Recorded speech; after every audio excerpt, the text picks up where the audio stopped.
چاہوں گا راحت محمود صاحبہ سے میں گفتگو کا آغاز کروں، کیونکہ یہ والدہ ہیں مدثر نارو کی، اور مدثر نارو صاحب کے بارے میں آپ کو بتا دوں کہ یہ 2018 سے لاپتہ ہیں۔ فیس بک پہ انہوں نے ایک کمنٹ پوسٹ کیا تھا اور اس کے بعد سے یہ لاپتہ ہیں اور ان کا کچھ پتہ نہیں، اور ان کے لاپتہ ہونے کے بعد ان کی جو اہلیہ تھیں انہوں نے ان کی بازیابی کے لیے کوشش کی، لیکن وہ بھی اب اس دنیا سے چلی گئیں، اور اب مدثر نارو کے ایک برخوردار ہیں وہ ہیں اور راحت محمود صاحب ہیں۔ تو راحت محمود صاحبہ، آپ سے میں یہ جاننا چاہتا ہوں، سب سے پہلے تو یہ بتائیں کہ آپ اپنے برخوردار مدثر کے بغیر عید کیسے مناتی ہیں؟ میر صاحب، یہ عید جو ہوتی ہے نا، اس کو یہ تو خوشی کا نام ہے، ایک مسرت کا نام ہے۔ تو ہم جیسے لوگوں کے پاس یہ خوشی نہیں چیز نہیں ہے، بلکہ عید والے دن ہمیں زیادہ اذیت ہوتی ہے، اس لیے کہ مجھے وہ سارا منظر نظر آتا ہے جب میرا بیٹا چھوٹا سا تیار ہو کے میرے سامنے گھومتا تھا اور پھر بڑا ہو گیا، پھر عید نماز پڑھنے جاتا تھا، واپس آ کے مجھے ملتا تھا۔ تو جو سارا منظر میری آنکھوں کے سامنے جب گھومتا ہے تو یہ مجھے اور بہت اذیت ہوتی ہے، عید مجھے گزارنا مشکل ہو جاتی ہے۔ اب تو یہ بچہ چھوٹا جب یہ اپنے باپ کا راستہ دیکھتا ہے تو مجھے اور بھی دکھ ہوتا ہے کہ اب اس کی ماں بھی نہیں ہے، اور یہ بچہ جو ہے اور کس طرح یہ اپنے باپ کا راہ دیکھتا ہے۔ اور یہ دیکھیں کہ میں دن میں 5 دفعہ میں اللہ کے سامنے گڑ گڑاتی ہوں اور رات کو اٹھ کے بیٹھ جاتی ہوں کہ اللہ تعالیٰ میرا بیٹا خیر خیریت سے ہو اور واپس آ جائے۔ اور جب میں اس طرح جب دعا کرتی اس طرح تڑپتی ہوں جس طرح میرا بڑا بیٹا تڑپا بھائی کے لیے اور میری بیٹی اپنے بھائی کے لیے تڑپتی ہے، تو یہ اللہ تعالیٰ میرا جو بدلہ ہے، یہ اللہ تعالیٰ ان سے نہیں پوچھیں گے ظالموں سے کیا ہمارا قصور کیا ہے؟ ہم کس طرح بچوں کو پالتی ہیں مائیں کتنی مشکل سے، تو یہ اچھا یہ بتائیں کہ کس طرح یہ حساب دیں گے؟ کیا یہ بتائیں کہ عام طور پہ یہ پاکستان میں یہ تاثر دیا جاتا ہے کہ یہ جو لوگ لاپتہ ہو جاتے ہیں تو یہ دراصل دہشت گرد ہوتے ہیں، ان کو اٹھا لیا جاتا ہے، غائب کر دیا جاتا ہے۔ تو آپ کا بیٹا جو ہے وہ مدثر نارو، وہ تو جرنلسٹ تھا، تو وہ تو اپنی فیملی کے ساتھ گیا تھا کاغان ناران، وہاں سے اس کو غائب کیا گیا۔ کوئی آپ بتائیں گی کہ اس کا قصور کیا تھا؟ کوئی آپ کو پتہ چلا کہ اس نے کیا ایسا جرم کیا تھا کہ جس کی وجہ سے وہ غائب ہوا؟ اس نے بس لکھتا ہی تھا کہ اس نے نظم لکھی تھی اور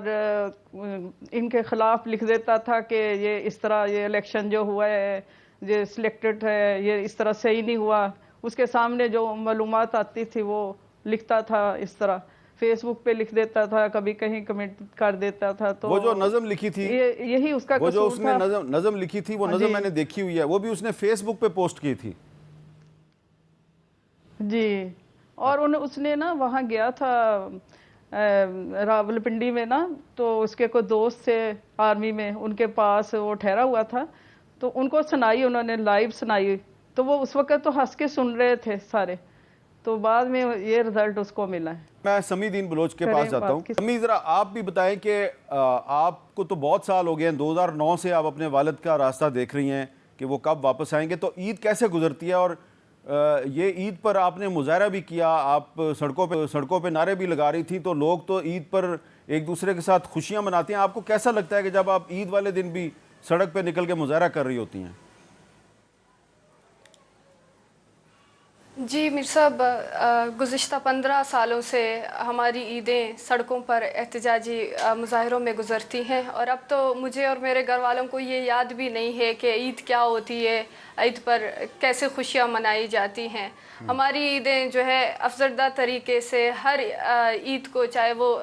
چھوٹی عید ہو، بڑی عید ہو، ہم ان تمام تہواروں، نہ صرف عیدوں میں بلکہ ہماری زندگیوں میں ہمیں کوئی بھی خوشی حاصل نہیں ہے، چاہے وہ شادیاں ہوں، چاہے دیگر رسومات ہوں، چاہے دیگر تہواریں ہوں، ان سب میں ہم لوگ غم اور تکلیف میں ہوتے ہیں۔ اور خاص طور پر جو عید کا دن ہوتا ہے اس میں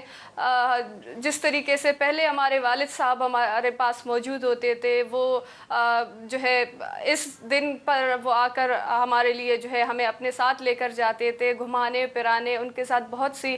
خوشیاں، بہت ساری یادیں وابستہ ہیں۔ تو جب یہ دن آتی ہے یہ مزید ہمیں تکلیف میں مبتلا کرتی ہے۔ اور جس طریقے سے ہم ہزاروں لاپتہ افراد کے لواحقین ہیں اور ہم ایک دوسرے کو تسلی دینے کے لیے، اپنی دکھ اور تکلیف کا اظہار کرنے کے لیے ہم عید کے دن سڑکوں پر احتجاج کرتے ہیں۔ اور یہ سلسلہ 2009 سے عید کے دن کا احتجاج کا جو سلسلہ ہے یہ دور ماما قدیر کے کیمپ سے کوئٹہ سے شروع ہوئی تھی اور یہ ابھی تک جاری ہے۔ ابھی کوئٹہ، کراچی سمیت پورے بلوچستان اور پاکستان کے مختلف شہروں میں عید کے دن جبری طور پر گمشدہ افراد کے لواحقین کی طرف سے احتجاجی مظاہرے ہوتے ہیں۔